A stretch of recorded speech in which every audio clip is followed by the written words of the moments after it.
to THA Talks, for free thought and open minds. And for freedom of speech.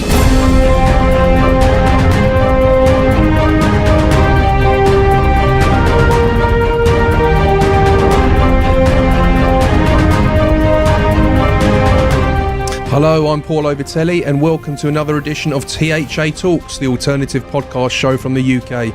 Our talks include news, conspiracies, spirituality, the occult, science, history, art, philosophy, religion and much more. If you'd like to check out our full archive, just go to www.thatalks.com to listen to or to download all our free content. And if there's anyone who'd like to contact us and give some feedback, maybe you'd like to recommend a guest for the show, you can email us info@thatalks.com.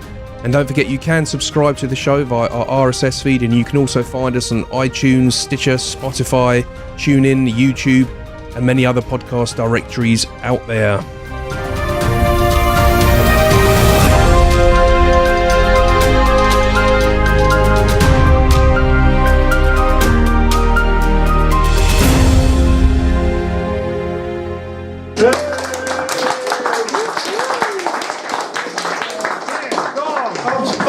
And pardon me a word, as a self-confessed Whig, I might give it a word. I'd like to welcome you all and profusely thank Jez, without whom this meeting could not have taken place. Please put your hands together. Obviously, the Met, in fact, the London authorities are terrified of this meeting taking place because we've just had the biggest drill in our history to stop terrorism. Isn't that interesting? This is an experimental club. This is not a performance. I love dressing up. It's not a performance. We're trying to mix arts and politics. Lots of things are going to be said you will disagree with. That is not the issue. The issue is they need to be said. Witch hunting is back in fashion. I think you're a terrorist. No, I don't. I think you're a terrorist. No, I don't. I think you're a terrorist. This madness must stop.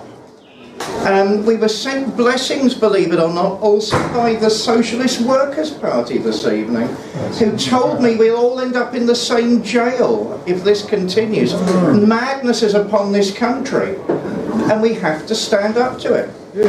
Ground rules. Can you please save questions till the speaker has finished? It's only respectful. Please, personal invective, no, I'm physically big, I'll throw you out the room. Learn or disagree, but do it respectfully, and give someone the freedom to say what they want. As I say, the whole thing's experimental. To attack David Cameron, Jez and I had a meeting recently where we realised basically the entire British Constitution from Magna Carta was under threat. We actually do have a written constitution. It's in six documents, not simply one like the Americans. Free speech. If that goes, everything else goes with it. It's gone. Some people think it's already gone. I'm hoping on with white knuckles. Anyway, this is a rebellion, and it's an open rebellion. The thing that caught my attention was that when David Cameron was speaking recently to the UN, he said openly, now it should be made illegal even to question official versions of events. That is extraordinary. That's Matthew Hopkins territory. You're a witch because I say you're a witch. That is absolutely unbelievable. But this evening isn't about me as much as I'd love it to be. We've got a series of very gifted performers and some eloquent speakers ahead. Well, hello everybody. Thanks for tuning in again here to THA Talks. A controversial one today. I'm sure you've guessed that was a clip taken from the Extremists Club, going back a couple years now, one of the first ones. And yeah, it's an interesting evening, that a lot of different opinions, a lot of different views, people that gathered round. And it was interesting towards the end of that where there was people sitting in the bar downstairs having a drink that perhaps they wouldn't drink and talk before or after then. I don't know, but it was an interesting experience and a good experience. And that's what I've witnessed at the Extremist Club. It's a free speech hub.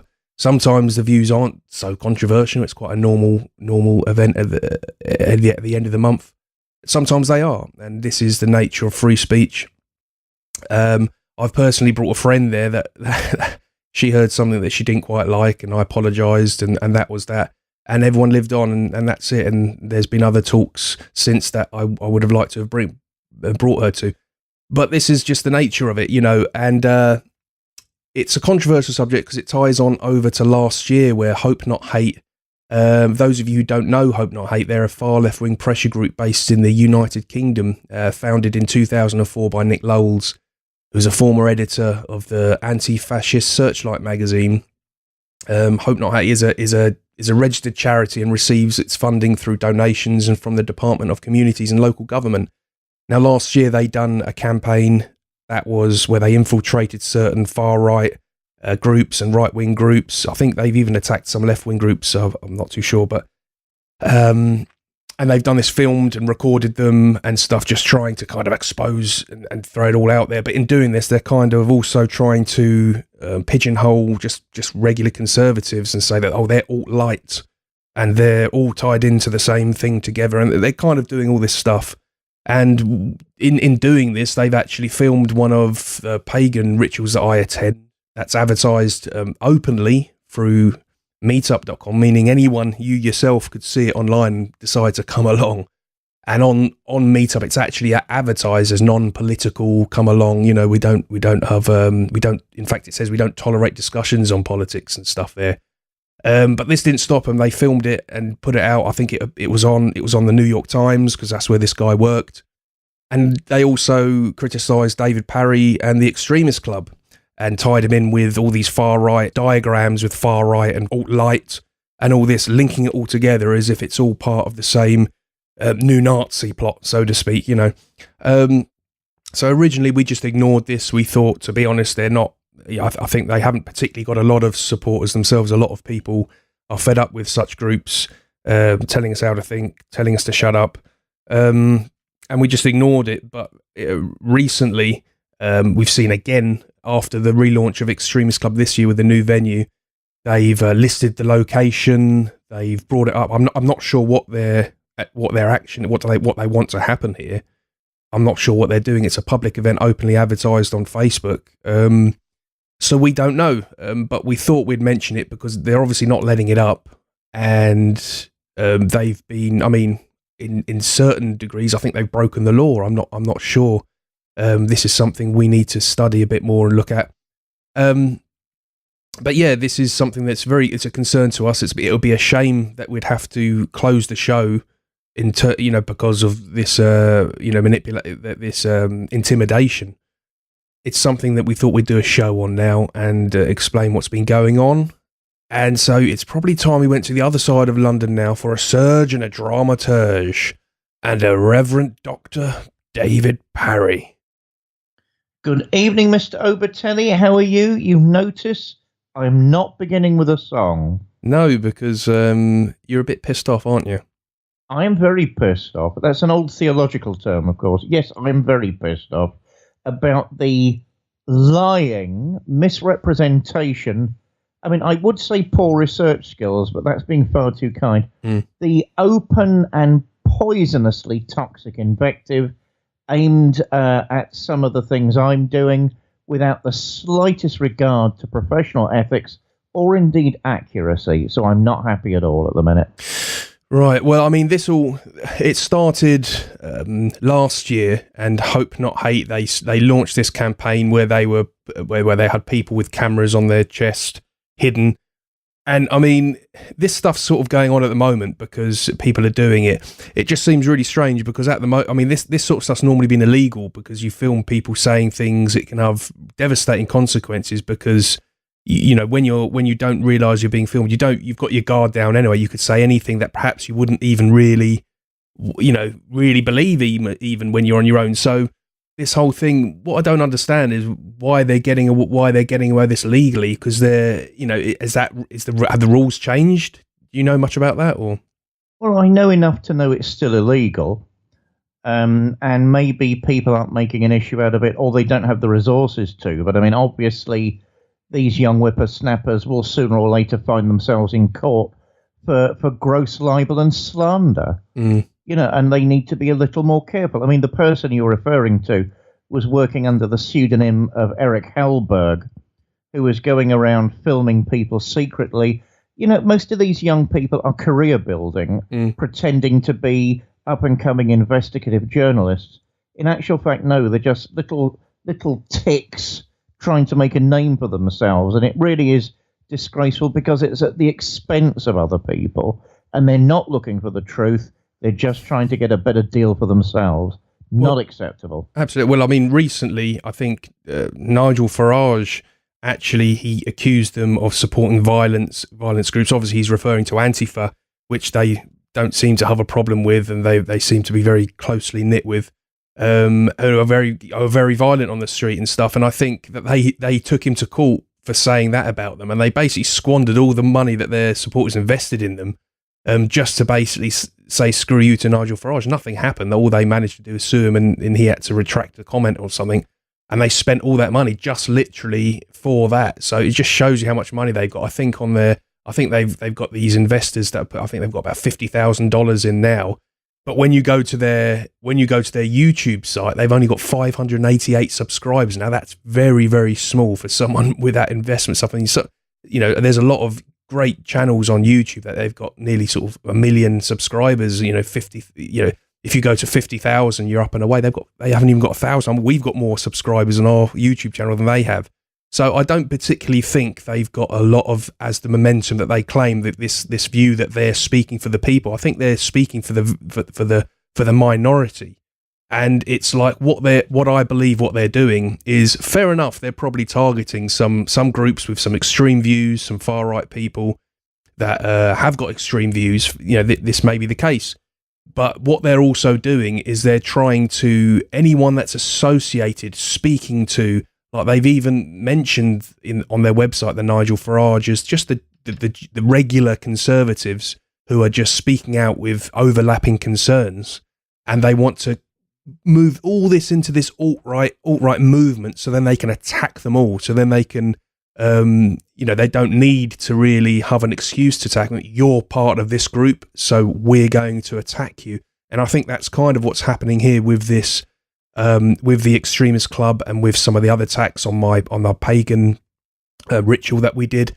They're basically saying to you, we know that you're being a bit too friendly with some of these right-wing mob, because you're trying to link up and get people speaking, but they don't want that. They don't want people speaking and everything. They just want their views heard, and they want to have authority over what is socially accepted nowadays. They don't want to have understanding, which, to be honest, is suicide, because when has people ever been silenced and have just sat back and gone, okay, well, we better be quiet then, and we'll get to grips with our silly things that are going on in our head.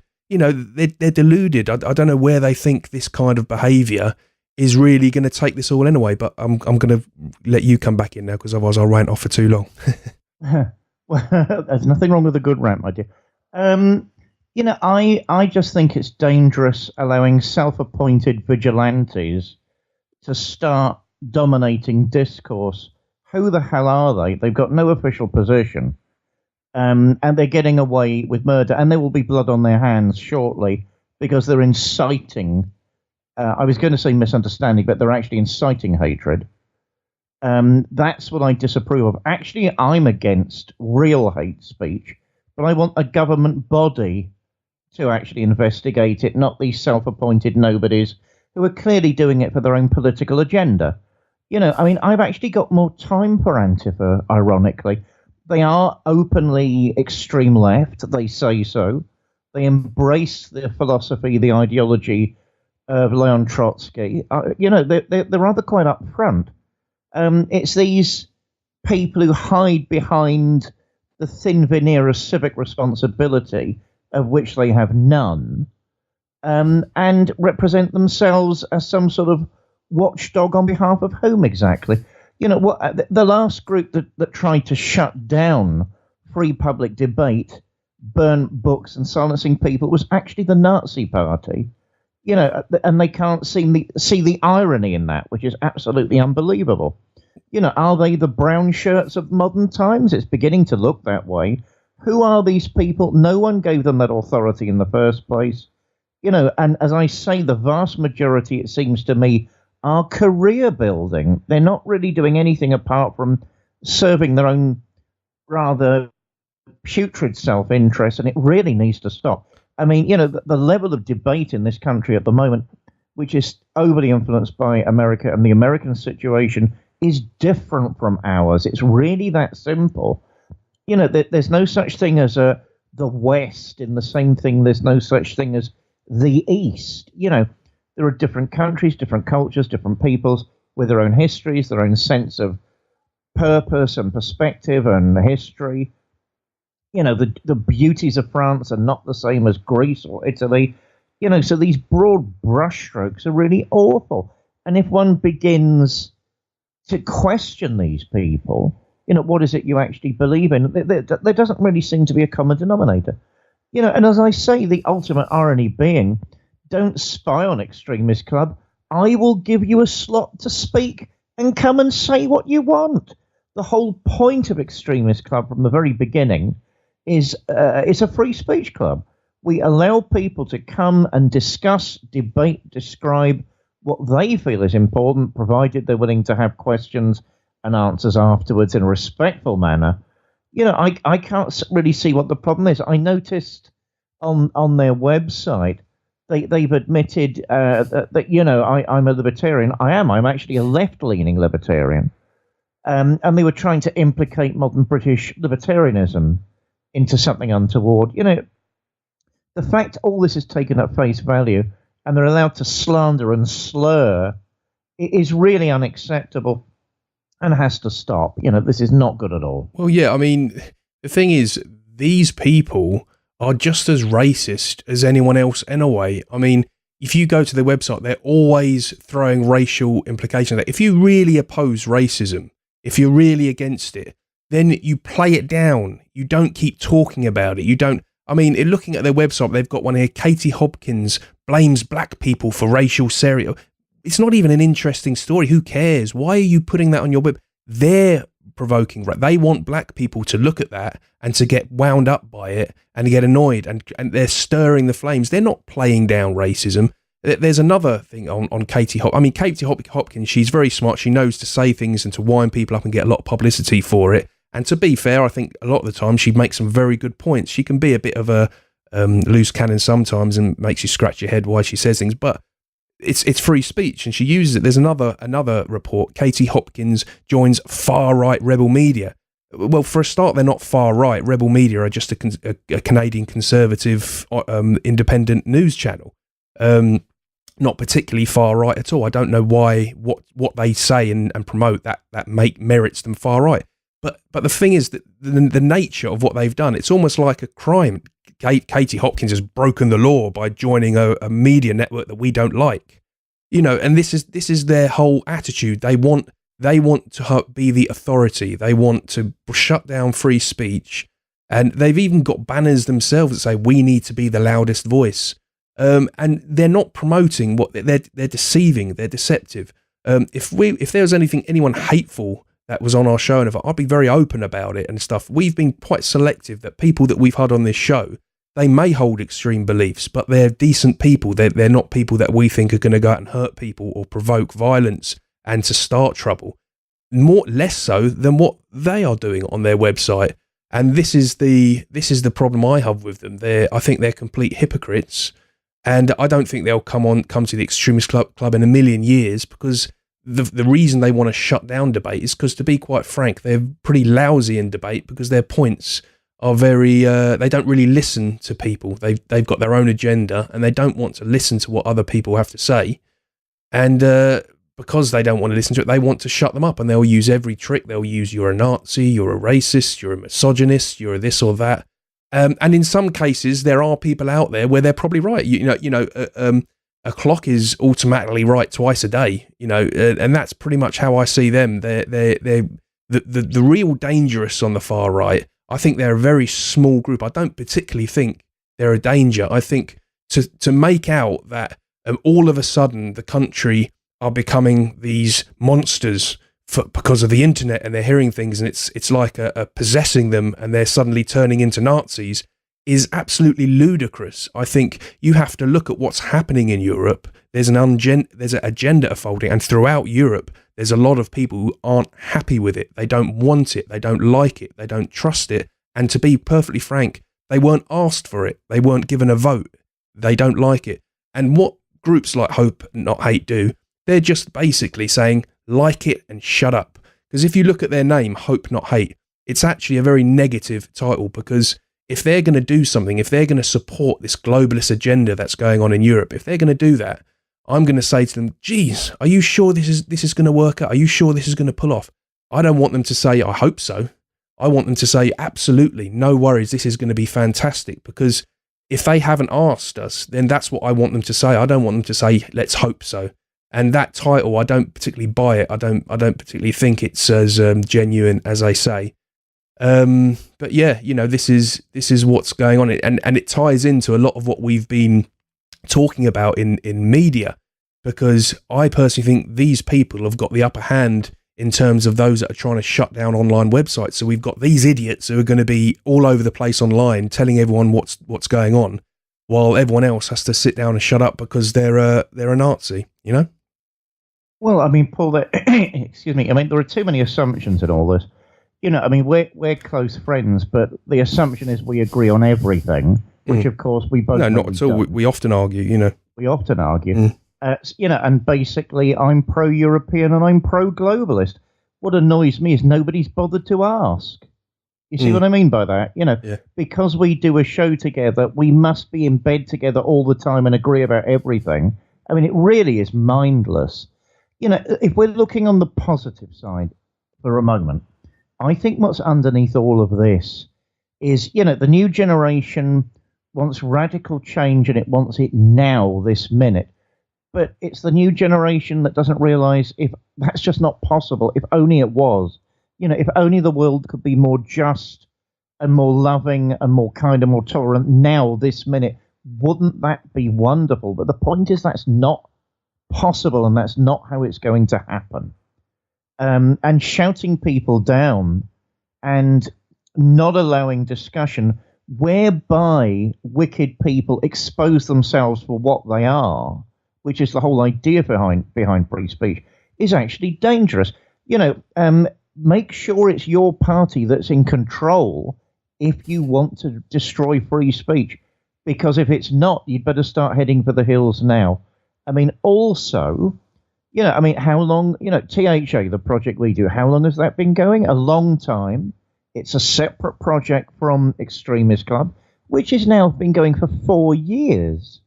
You know, they decide to ignore all of that. They're highly selective in the people they name as past speakers. They certainly never mention Mukhtar Shakhanov, the Nobel Prize-winning poet from Kazakhstan. They don't mention the socialists that have spoken there. They don't mention the anarchists that have spoken there. They don't mention we've had mainstream conservatives and Labour people, you know, card-carrying socialists who have spoken at the club. And we've all agreed to disagree, and we've all had very, very productive meetings. You know, we've had artists, we've had writers. None of that is mentioned in this highly selective, deliberately tainted view of what goes on. That's because they know nothing of the history of the club. They don't know how long it's been going, and they're not bothered because they're too busy trying to score points and close down discussion, any type of discussion, for their own purposes. And do you know, I'd have more time and respect for them if I really thought they were just young people who were slightly deluded. But the trouble is, I don't think that. I think they're career-building young swines who really don't give a shit, but just want to build on other people's distress. What disturbs me is, of course, in real life, all these things do have implications. I mean, I've heard on the grapevine they're planning to use footage that they've taken from various meetings, which will be legally actionable, by the way, without anybody's consent, without consulting anybody, and taking it from university canvas to university canvas, either late spring or early summer this year, to blacken people's names when there's not the slightest possibility of having a right to reply. This is outrageous, and the sooner, if it happens, they're in a court of law, the better. Well, the thing is, I mean, as I said before, they might be exposing some people that are not very nice people. I don't know. I mean, they may very well be doing that, but they're also targeting completely innocent people. And the thing is, what they're also doing, there's been times, I can't remember what it was, a documentary, I think it was the same group, it was Hope Not Hate as well, probably part of the same thing. And they went into people's homes and filmed them saying sort of certain things. Now, I don't care who you are. When you're at home, you've got your guard down, you're relaxed, you're just talking. We all say things when we're at home, and sometimes just silly things after a busy day's work. And they're doing that and putting it out on mainstream television. I mean, that's creepy. That's actually Big Brother creepy, and it's almost like they're doing it. Flexing their muscles, smug about it, that they can do that and get away with that. That is really, and it's a sign of the times. I think it really does worry me, and for them to do that.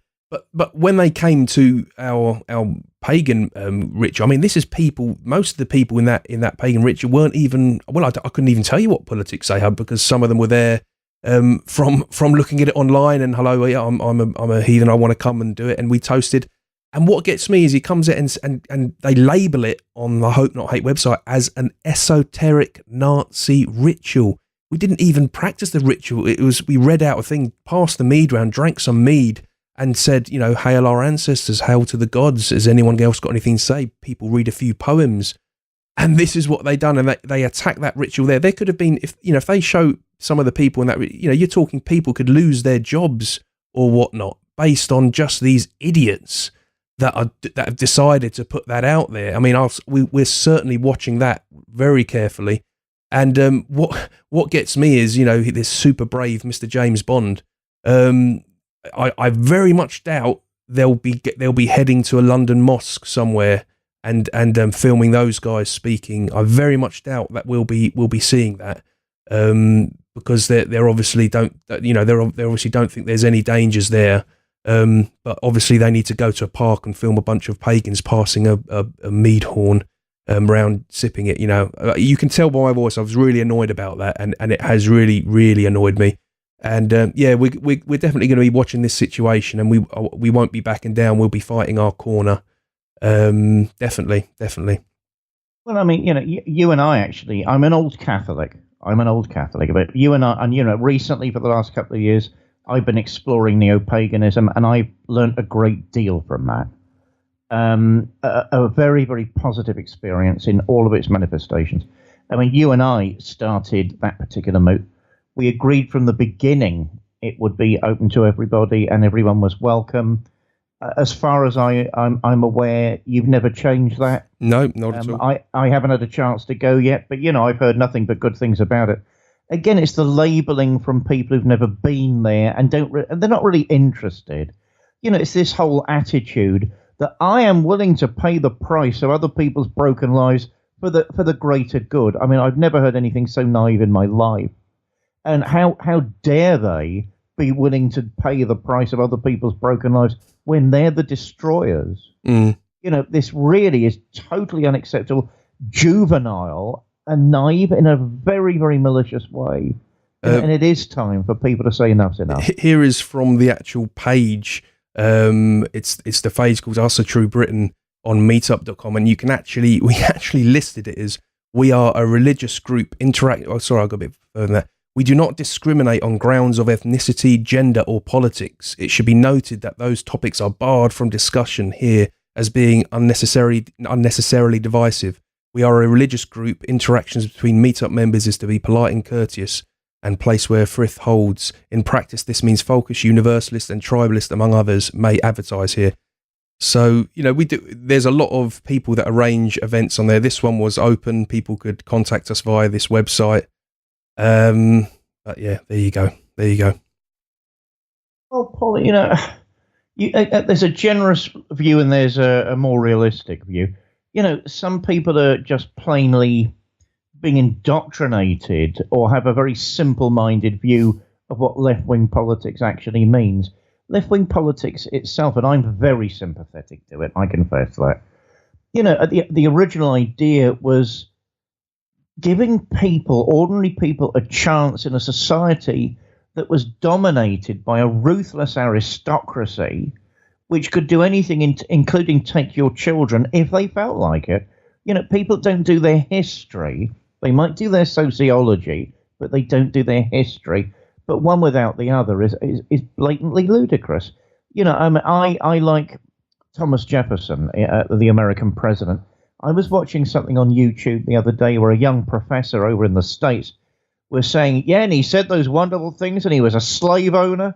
And yeah, so what was the context of that particular time? How can he be blamed for not being a modern man when he wasn't? He lived back then.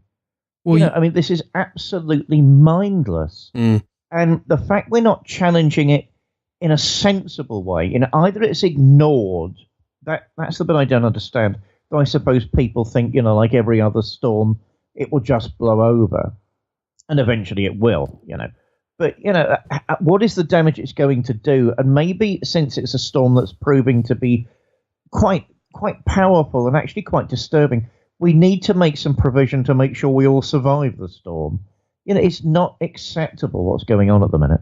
Well, yeah, as I said, they want to demonize people with association, because I mean I've said on this show, you know, we've attended the forum, which was part of the group they were looking to expose, been to some of those that meal and so on, and but the thing is, it's almost like, is that illegal then? Is that against the law? I mean, the people we went there with, we know they're decent enough people. We wanted to meet more guests to come on, and it seems like you kind of have this feeling as if you've done something wrong, and then you stop and you think, no, I haven't. I haven't done anything, and then it's that feeling of pressure, as if like, well, that's oppression. That is someone trying to sort of say you're not allowed to do something that's perfectly free and innocent.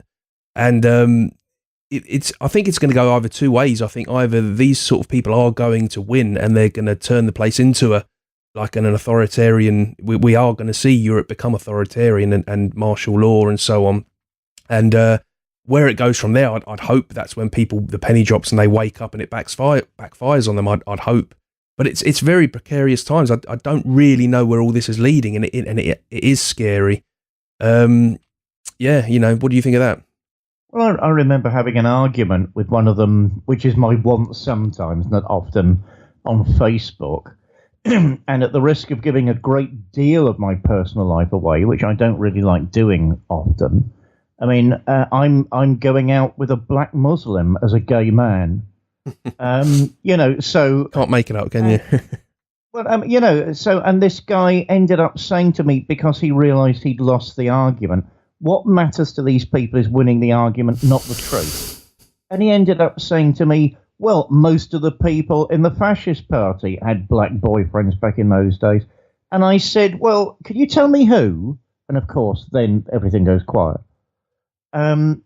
No, I mean, you know, partly I blame, don't take this the wrong way, partly I blame the conspiracy theorist movement, the conspiracy theorists. I was going to say that in the truth movement. You know, anything goes. You don't need any evidence. You don't really need any facts, but say it anyway. Let it become fashionable. And hey, you know, it's got some truth to it. One of the things that depressed me immensely a couple of years ago, a satellite that NASA had launched got to one of the outer planets. You know, so one of the most extraordinary things in human history had just happened, and nobody was talking about it because we all know there are secret bases on Mars. Because we all know there's an alien agenda and there's a super technology in a breakaway civilization hidden beneath our feet. You know, they're stories. They're rumors. They're stories.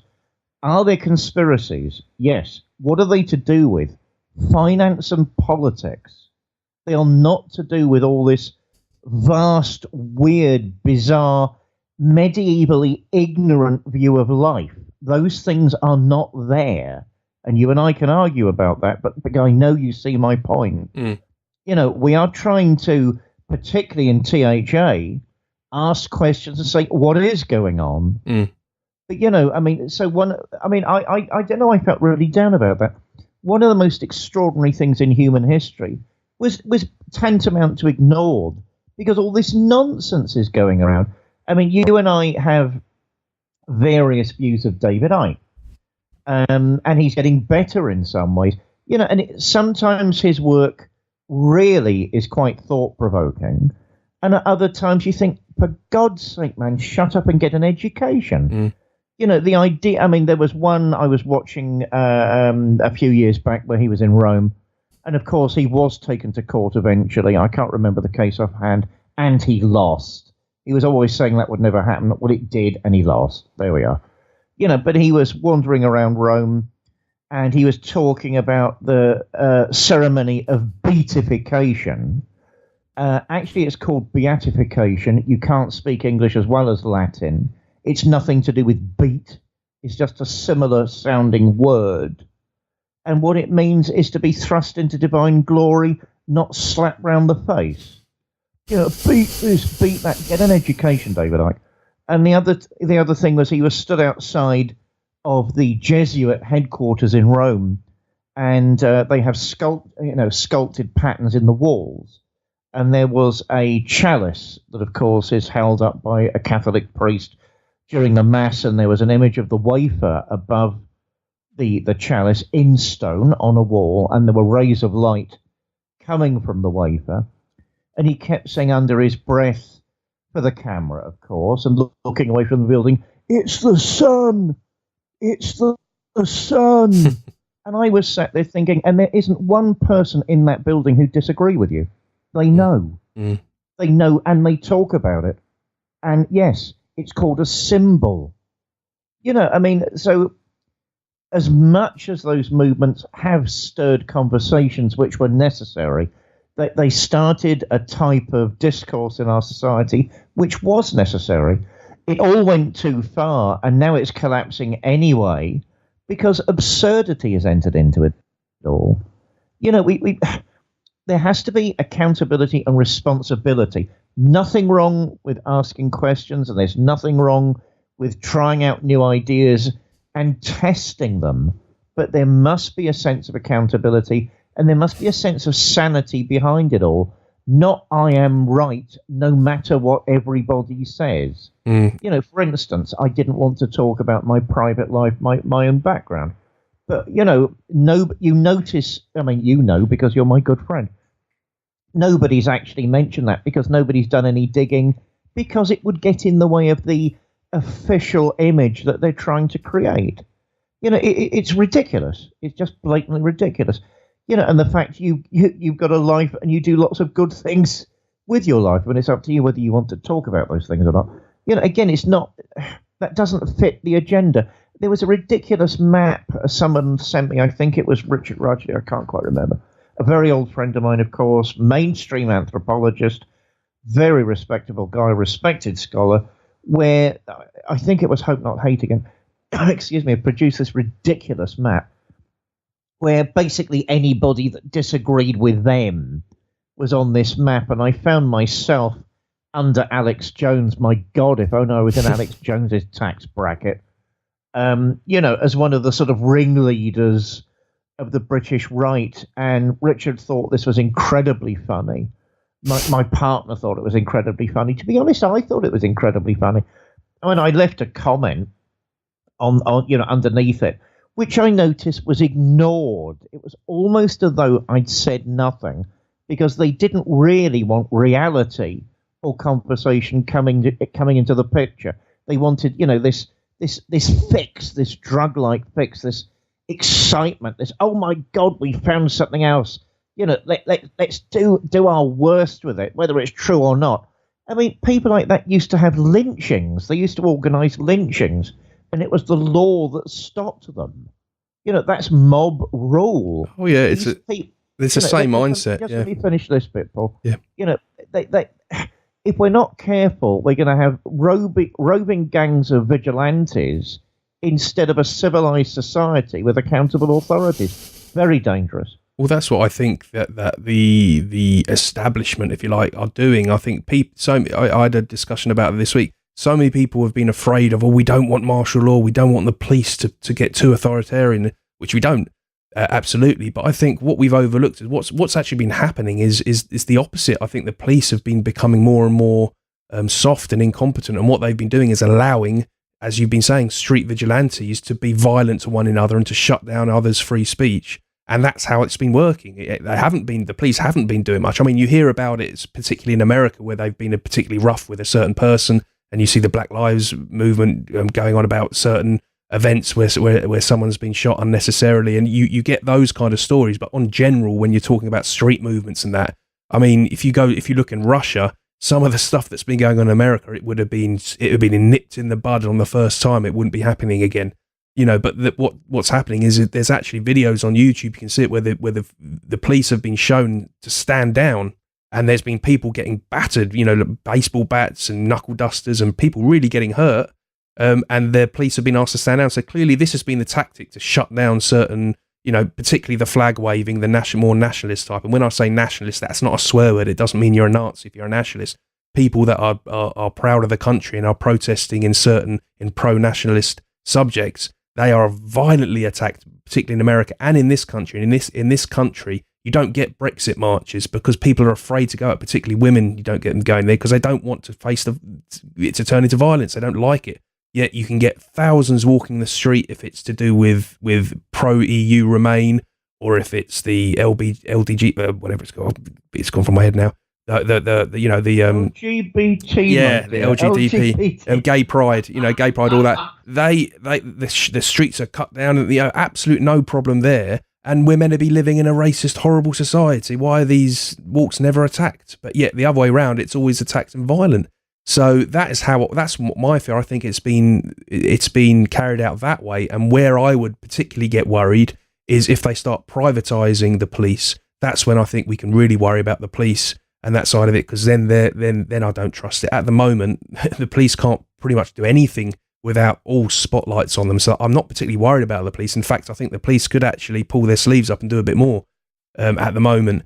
But that's my view. But to clarify my personal politically view, I mean, I've totally supported certain people in the alt-right purely because they're the only ones covering certain subjects that others don't. The alt-right and the alt-right, they're covering subjects that most people are really afraid to bring up and very timid. They're thinking them, but they're afraid to bring up because of people like On Hope Not Hate, because they say you're a Nazi, and that has a real intimidating emotional effect on most people. That they really don't like it if they're being called racist or a Nazi. It's very intimidating. It's very degrading and belittling, and people don't like it. They really don't like it, and that's been used against them, and that's why I'm supporting a lot of the things they go into. I don't necessarily agree with all the conclusions they come to, and some of the behaviour I don't agree with, but they're talking sense. They're bringing up subjects that are very, particularly the direction we're going in. We're going to come across some very precarious times if we keep moving in this direction, and it's going to become more and more relevant. Now, my personal philosophy is I feel like I'm conservative with regards to social ideas and preserving our nation and our culture and the way we live and the way and what we teach our children and how we progress forward in that side of it. But I'm very libertarian in our civil rights and freedoms, and people allowed to go and think and do as they say. But having said that, those sort of societies don't create themselves. You have to create them and defend them, because not everyone agrees. Not everyone on the earth is the same. Not everyone has the same political, religious, philosophical ideas. We're all human, and we all bleed, and we all want to be happy and don't like being sad and so on.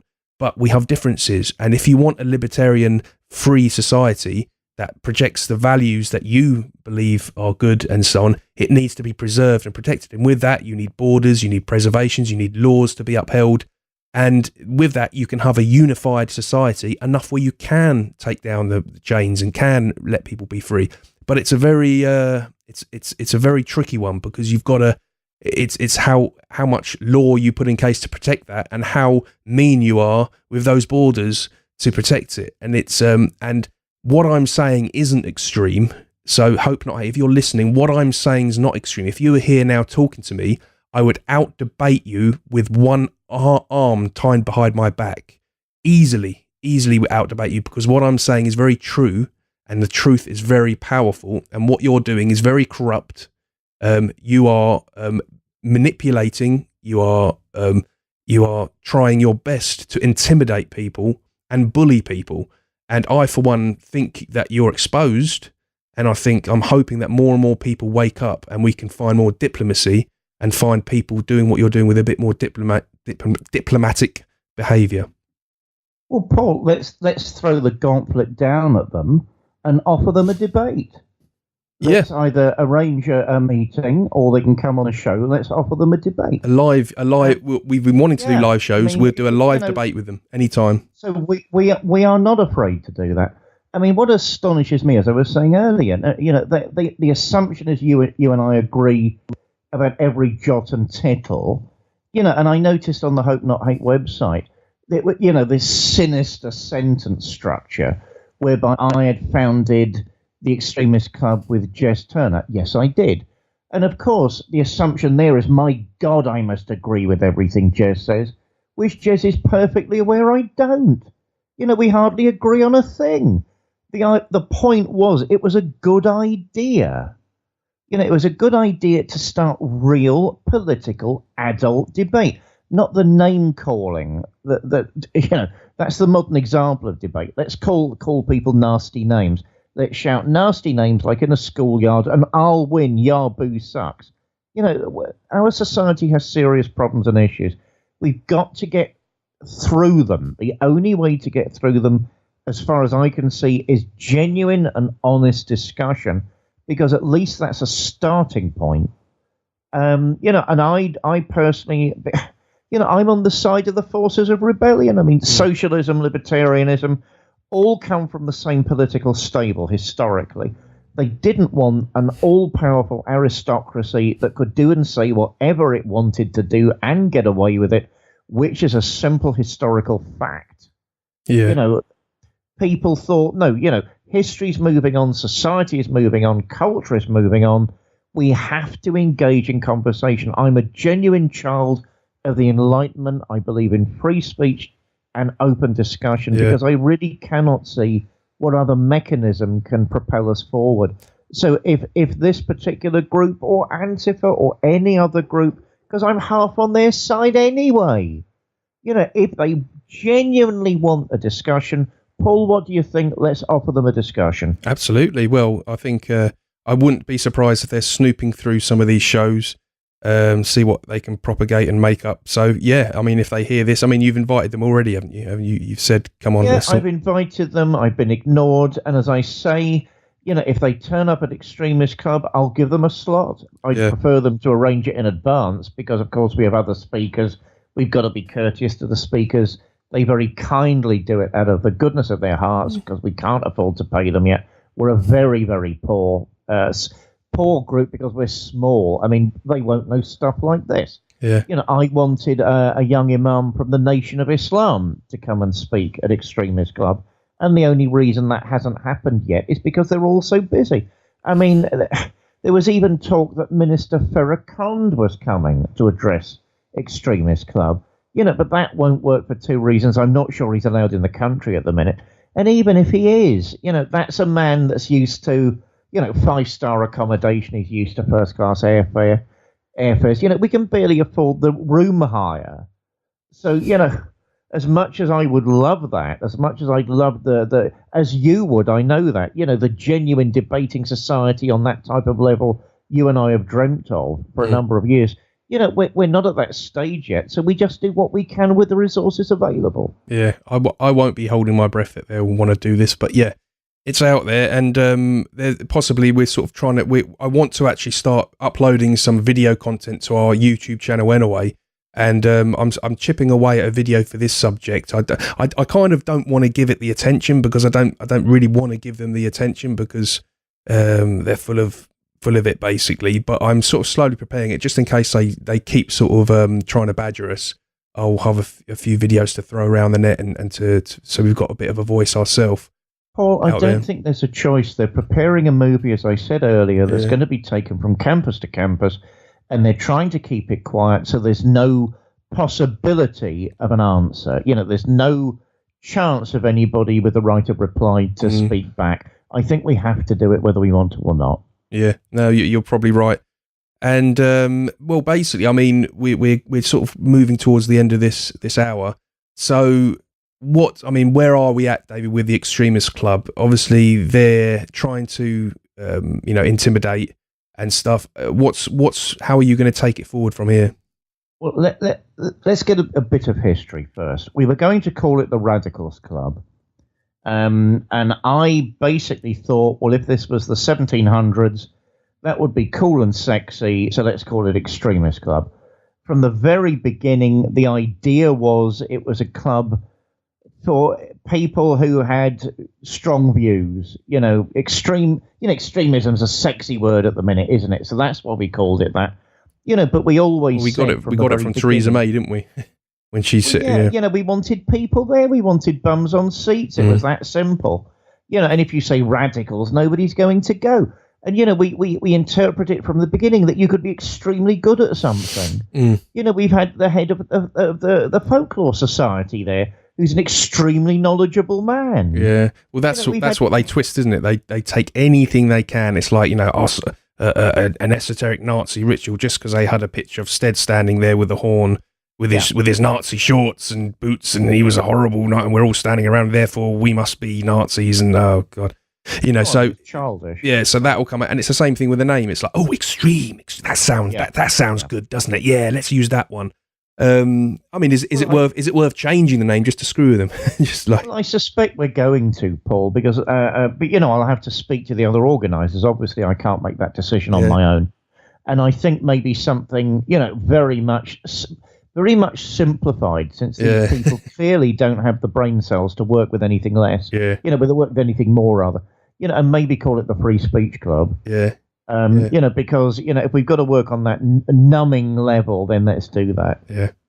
Okay, then. Well, is there anything else you'd like to add? I mean, thank you for our listeners for putting up with our rant here. As you can see, it is. There's nothing worse than the feeling when you have a very powerful machine like the media, which these people do have, and they can project an image more so than yourself can for yourself. I understand now why some of these celebs are very nervous and in the position they're in, because they all ultimately create your character for you, and they put it out there, and it's a infuriating feeling when these people do that, and you just think to yourself, who the hell do you think you are? You think this, and my one comfort is that most people I've spoken to, what it is these groups, they're so, I don't know if they're just willingly ignorant or they're just so in their own bubble and they don't realise that there's so many people out there that agree with what we're talking about here. So many. I mean, look at the results of the votes and Brexit and all this and that. There's so many people out there that agree, and they just don't see it. So sometimes they say things, and to them, they think that they're being logical and noble and right and justified, where most people, I think, listen to them and think, you're talking crap. I actually, these people that apparently you're exposing here, I actually think they've got a point. And I don't think they see that. I don't think they spot that. So this, in some ways, they promote the things that they hate. They're actually promoting them because people look and think you're being unreasonable. Let these guys speak. We can all recognise an arsehole. We can all recognise when something is extreme and say, look, you're an arsehole, calm down, get out. I wouldn't want nothing to do with that. But we don't need them to dictate to us. They're not elected. They're not an elected body that tells people what's extreme and what's not. So anyway, I get the feeling we could probably bitch for about another hour, couldn't we? Let's blow another thing out the water. I'm pro-Europe and you're not. And we're friends. Although I'd correct that. I'd correct pro-EU, and I'm pro-Europe. But in my opinion, the EU is destroying Europe, and that's coming from someone that's half Italian and half English. No, I mean, and you shouldn't have to explain things like that because people should be asking you. And I as I say, I'm a pro-European, but even pro-Europeans were of the opinion that it needed massive reform. Nobody said it didn't. But the assumption is that you and I, again, we're both desperate to wave Union Jacks outside of Westminster. These people really do need to grow up. They seriously do. So, the gauntlet's down.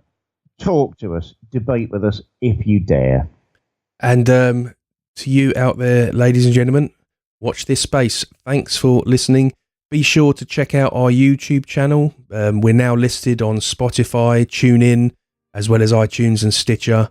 And we're going to be throwing out some shows thick and fast and got lots of good ideas. And we've also obviously got the new THA Thoughts, which is finally up and running, where we're going to be able to express views like we've done today. Myself, John White, who's a very talented writer, and Mr. Dr. Reverend, I've got to get used to your titles now. I get Reverend Dr. Parry, of course, will have that pen as well. So, yeah, we're going to be able to express ourselves through that as well. And I'm sure with this subject, we'll be adding a lot in there. Sorry if it was a bit negative today and a bit of a rant, but we've kind of thought we'd throw this one out here after some consideration. And yeah, so thanks for listening. Till next time, take care. Bye. Cheersy.